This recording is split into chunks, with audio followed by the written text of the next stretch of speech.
Welcome everybody to this IF Oxford event. We're trying something unusual today, so please bear with us in case it goes wrong, but please also bear with us and get your voices heard.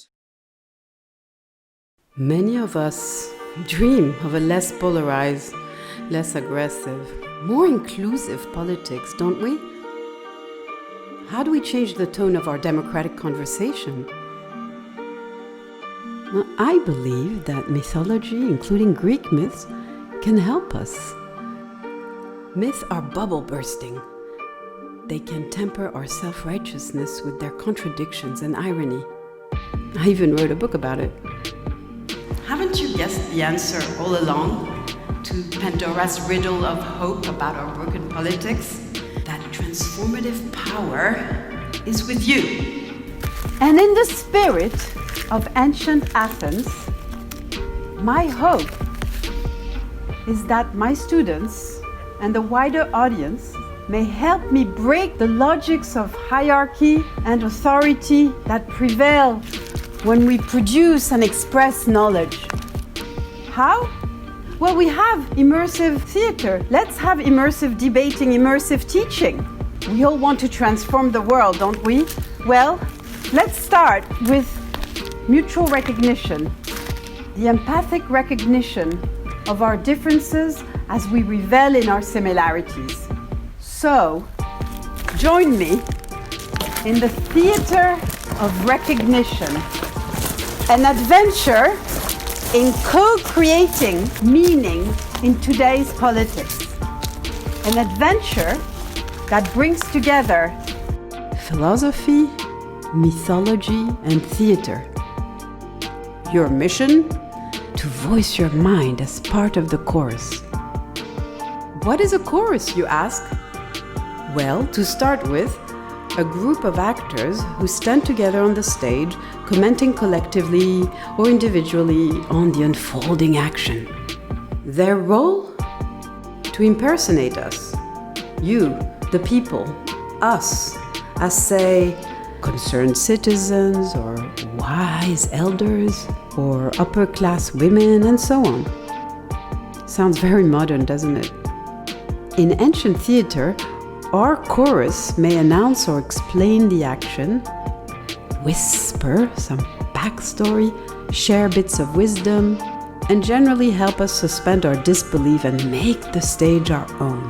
A grudge wanting blood for the spilling of child blood. A grudge brooding only on seizing its blood due. They may talk or chant together, discuss with each other as individuals, or express their feelings and yours through dance, for instance. Above all, the chorus is opinionated, not just a passive witness. And so should you be. No? If you accept this mission, try to imagine yourself not as a passive audience, but as a member of a chorus. I will act out a character from an ancient story, and as I do, I may pause for a moment or two and turn to you. And as I do turn to you, feel free to speak up, jump in, interject, comment, disagree. Give your opinion, express surprise or anger in the spirit of the chorus, or join others in laughter, expressions of joy, even burst into a song. And if we happen to be together in the virtual world, maybe you can also write down a feeling, an idea, or a thought to our resident Zoom chorus, and they can read it out for you. Remember, this is an experiment. Anything goes. And together, through this method of immersive debating, we will explore some big questions of politics, inspired by stories and ideas that have been with us for thousands of years.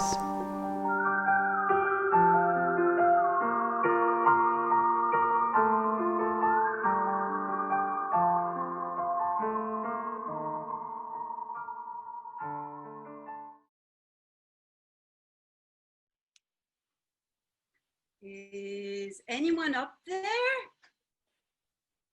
Lucky me, King Oedipus, you know, the king of the underworld, he's allowed me to climb out for just a few moments to meet you today. Well, he's been ruling over my soul for, I don't know, about 3,000 years. So you could say he owes me one. So when I learned of the great plague that has engulfed the planet Earth, I pleaded with him that you might hear me and learn from my ancient story. Yeah, I was king of Thebes once. You've heard about me. Oedipus Rex, Oedipus the Cursed. Oof, it's a hard climb. Is anyone up there? Anyone? Where will I be? Oedipus, where are you? Yeah, we're here, Oedipus. Anyone Where else are you? here? Hello, We can Oedipus. hear Where are you. you? We are Hi, here, Oedipus. we are here. Yeah, where Hello, are we are you? here, Oedipus. We can hear you. Where are you? Come on, Oedipus, where are Come you? out. Where are you? Who else is here? Who else? Who can help us bring Oedipus? 21st century citizens, will you be up there for me? Yes, Oedipus, come. Well, okay. Cerebus, leave me alone. I'm so glad they're all waiting for me, and I have to get up there to tell them my story. Well, hey guys, I'm still climbing, but here it is. This is me. You recognize me. Yes, I did stab my eyes once upon a time, upon learning that I made my mother my wife and to killing my father. You know, you had a wise guy a while ago called Freud who made much of this Oedipus story, right? But you know, the interesting question, you see, is what got me there? My own actions, my fate, or something else entirely? Hey, this is my Thebes, this is my city. We had a great plague too, and it was extremely contagious, and everyone was dying. And I, the king, was on the front line. My citizens looked up to me as the liberator who will set them free. I was so burdened by this responsibility, I sent my wife's brother, Creon, to the seer in Delphi to figure out what we should do. And when he came back and recounted, this is what he said: expelled from Thebes an old pollution by avenging the death of former King Laius. Whoa, that was quite an ask, but I went to work in earnest to figure out who was to blame so my cities would be saved. Ha, the arrogance. I was so sure of my powers to save the city again, as I had done 20 years ago, back in the river of time. Back then, well, what had happened? I had escaped the home of my dear parents, so I thought, King and Queen of Corinth, in horror at a prophecy that I learned that I would kill my dad. And I had arrived at the door of Thebes to find a city in turmoil. Why? Because there was this terrible sphinx, a female enigma. And she had this riddle for all the Thebesians who could not resolve it, but I did resolve it. I resolved the riddle, and in reward, I got married. Yes, I saved and got married to Queen Jocasta, who'd just been bereaved. And we lived happily for 20 years. She was the most beautiful of queen. So when the plague hit, I was the guy who could figure everything out for the Thebans. And yet, when old Tiresias, this old wise man, tried to tell me the truth, I could not see it. Because the truth, you know, took us back even further in the river of time. Well, you know, when drunk King Laius of Thebes had fathered a baby with Jocasta in spite of some wicked spell when he didn't want to father this baby. And he had sent the baby off to die. This baby, Oedipus, yes, for it was me. But some shepherd saved me and brought me to King and Queen of Corinth, which brings me all the way back to my flight, back to Thebes, back to marrying Jocasta, back to the plague when I'm learning, in front of everyone, in front of the whole city, what had actually happened. How, yes, I had been taken as a baby. I had survived the curse. Jocasta had given up her baby. I had killed my father at a crossroad, not knowing it was him. And then my mother, learning the story, hangs herself. This is when, of course, I stab my eyes in anguish with a bruise taken from her bleeding dress. And this is when my 4 children weep and cry. And finally, when my eldest kicks me out with the people of Thebes, and I go out with my wonderful daughter Antigone, walking the wilderness, she is my seer. Yeah. And so, chorus of the 21st century, I ask you, who was to blame for the plague? Am I? Because I did kill Laius, my dad, but he was trying to kill me, a defenseless baby. Okay, he was told I would kill him. But somehow, tell me, where did this damn curse come from anyway? We have to go back to this river of time, and then you will find, yes, that actually my father, good old Laius, it was him who, was adopted when he was a kid, kicked out of Thebes and adopted by old Pelops, the Titan, who had a son, a beloved son, but my dad fell in love with this son and in fact raped him. He raped the poor boy Chrysippus, and the boy killed himself. And this is when Pelops gave this curse over our pedophilic love, over this pederast rape, and said, you will be killed by your own son. Yes, that's the story. You have to go back to the river of time, but if you do, does it mean that it's all in our DNA, that it was all unavoidable?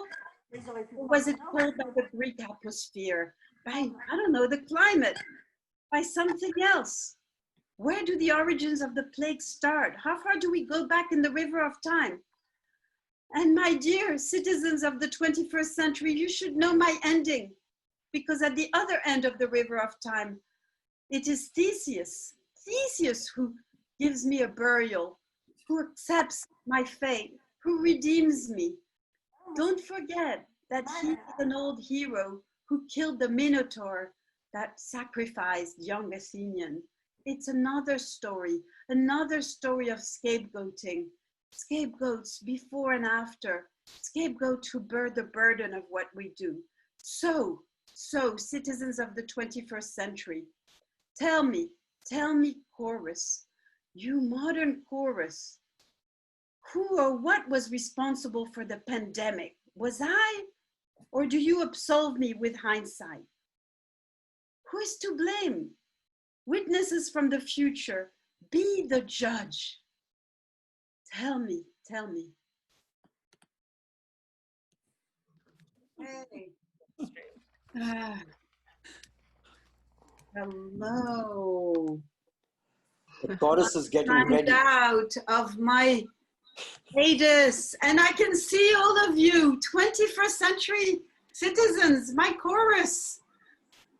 Tell me then, you from hindsight, from your 21st century, was I responsible? Who is to blame? Chorus 1. You are not to blame, Oedipus.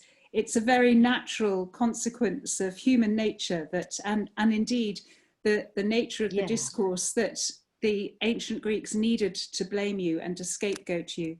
It is tragic that you could not escape your fate, but you are not to blame. And so say us. And so say us. And so say us. And so say us. Thank you, Rajiv. Thank you. It's a relief. And then next, does chorus 2 have some wise words to join in with? Or maybe even chorus 3? Well, I should have been in chorus 2, but I never got in there.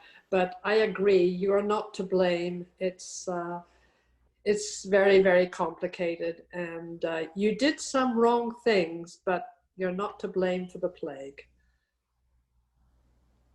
Thank you, wise chorus. Complicated it was. And chorus 3, is there a response from chorus 3? There is.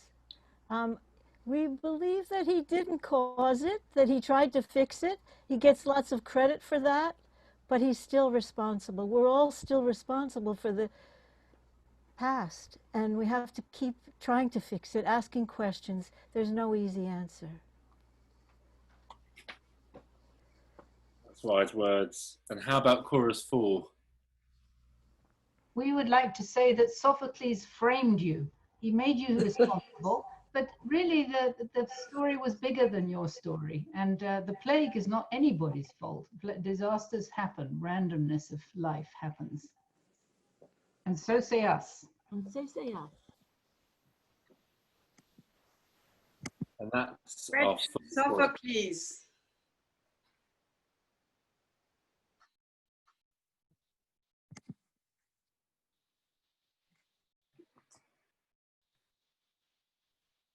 Chorus 4. Chorus 4 has said their wise words. Other chorus? All of our choruses have spoken, and they've spoken wisely. They have. How wise you are, citizens from the 21st century.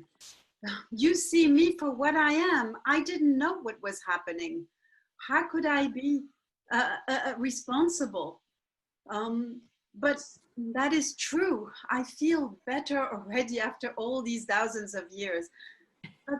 But yet you also said that I am responsible because I'm part of a bigger picture.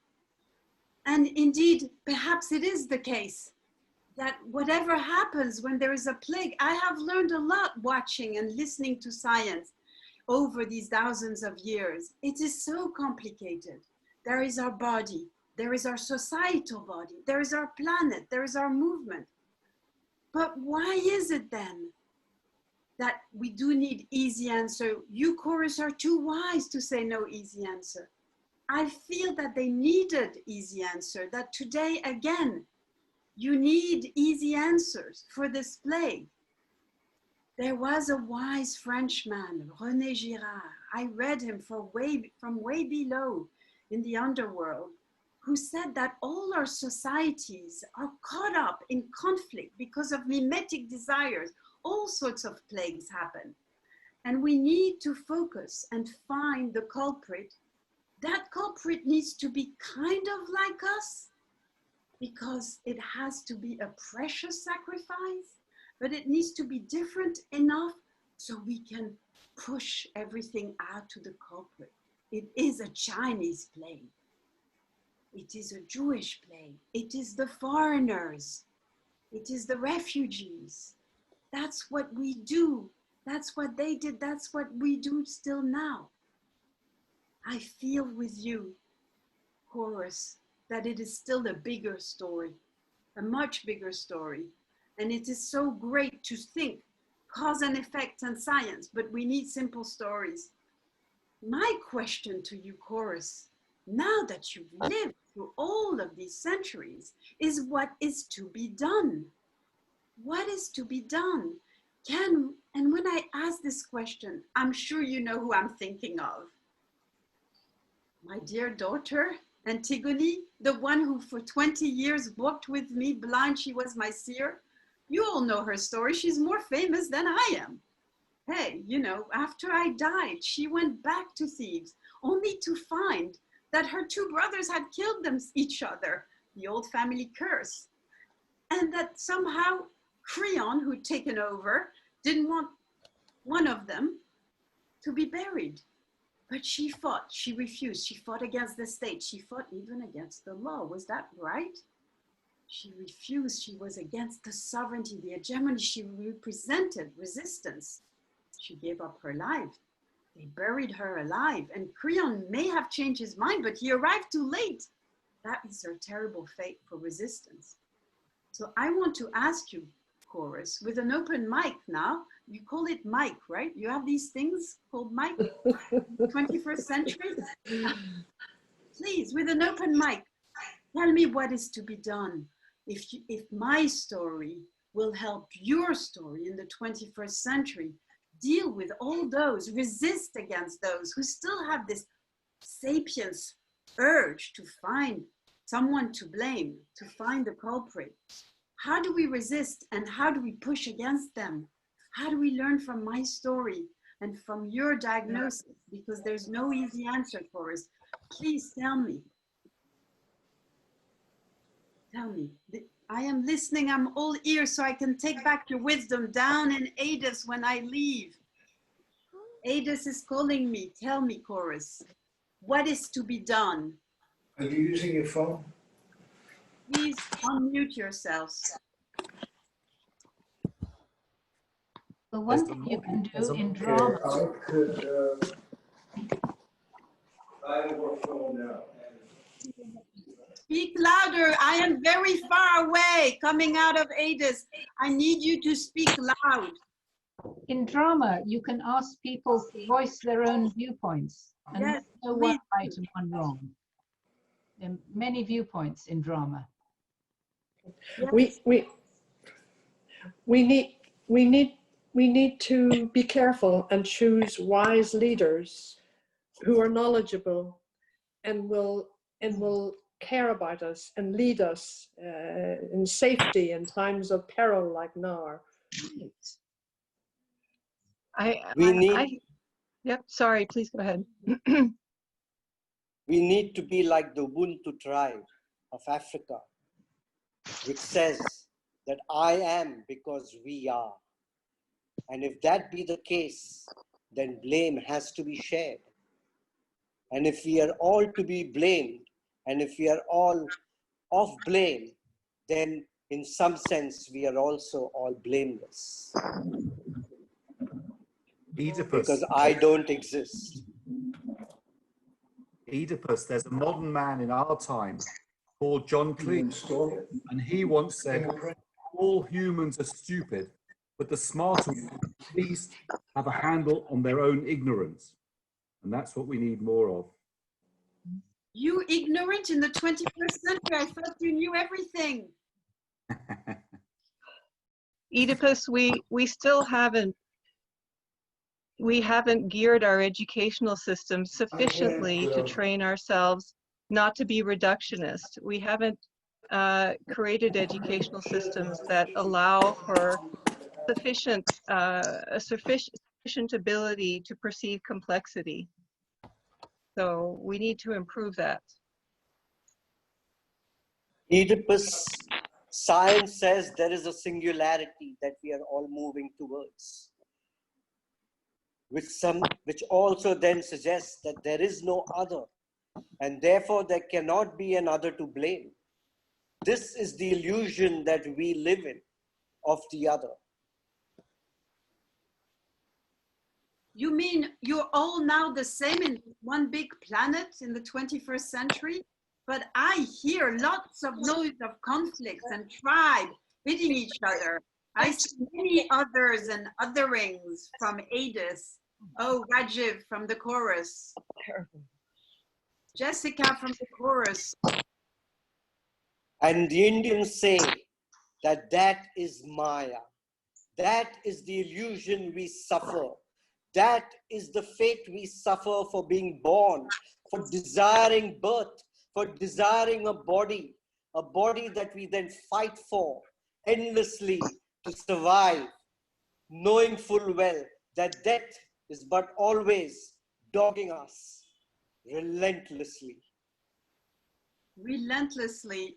Your fate seemed the same as ours. So little time has passed by. Other members of the chorus, may I hear your wisdom, your 21st century wisdom, or anger, or sorrow, or sadness.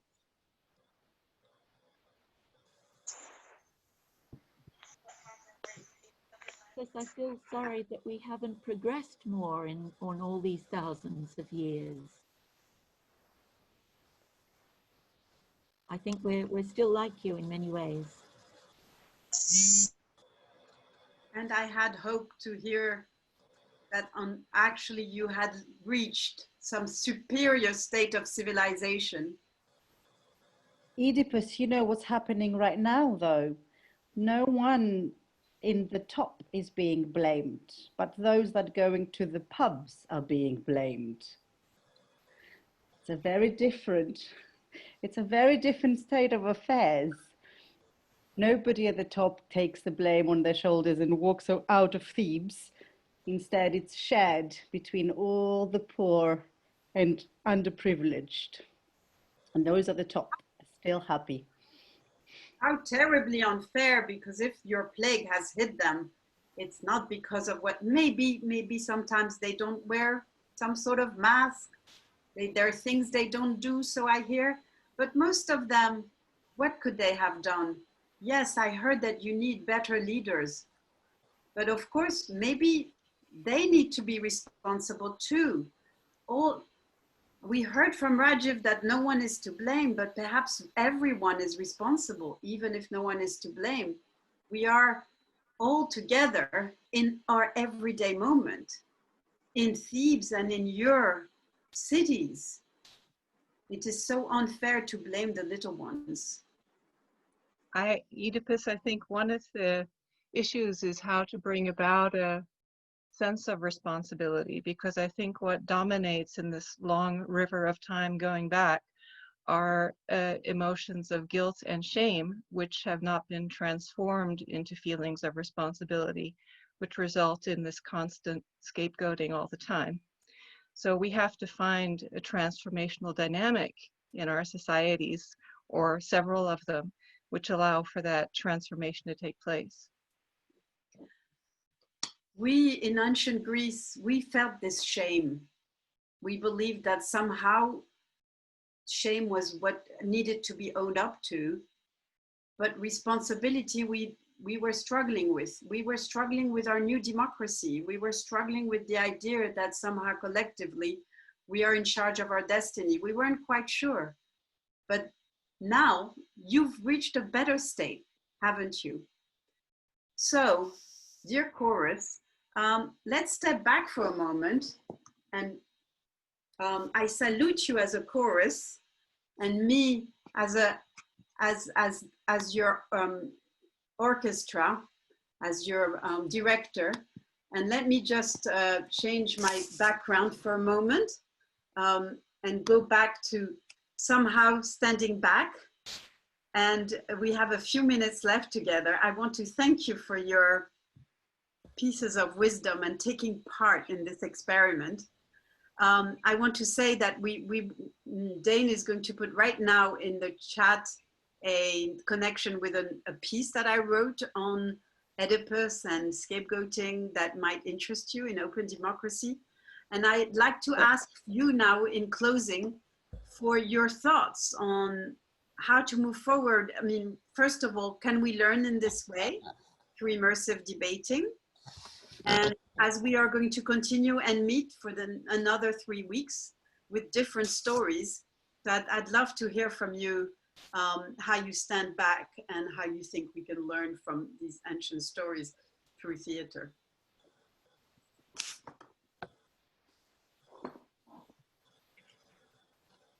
It was a lot of fun. Thanks everyone for joining in. There was just about a comment coming through about someone, I don't know who it came from, sorry to interrupt. I was about to say that the myths, and Oedipus is a myth, will follow us, will dog us, has left residues that we cannot be rid of. It will speak through us at every moment in time. It cannot but speak through us. It is the common inheritance of man. It is our phylogenetic inheritance. We cannot ignore it. All we can do is be aware. And through that awareness, maybe we can find the freedom that you are referring to. Maybe we can find the change and the transformation that you are referring to. They're raw material for transforming the world and pushing back against urges that we need to free ourselves from. Thank you, Rajiv. Yes, that's my belief. That's why I worked with Dane and Leah and Frankie and Kathy to bring the myth to you in this way. Comments, Anne? Anne, did you want to know? We have three more of these sessions. I hope you spotted them. Now we've kind of worked out how it's worked. We're going to do the same sort of thing next week. So it'd be really a lot of fun if you could join in, because now you're expert chorus. You know how to do it. Speak your mind. Be opinionated and say what you believe to be true and challenge others. That's what maybe the next time we can also get all physical and start acting and moving about. In the future, that would be great, right? Next time and anything goes. Now we were experimenting with the groups and how we can do this. So next time you can get up, you can try to be a chorus from your home. You can bring others. I see that Robert and you're together, so that's very nice. If we have others who come together, that's brilliant too.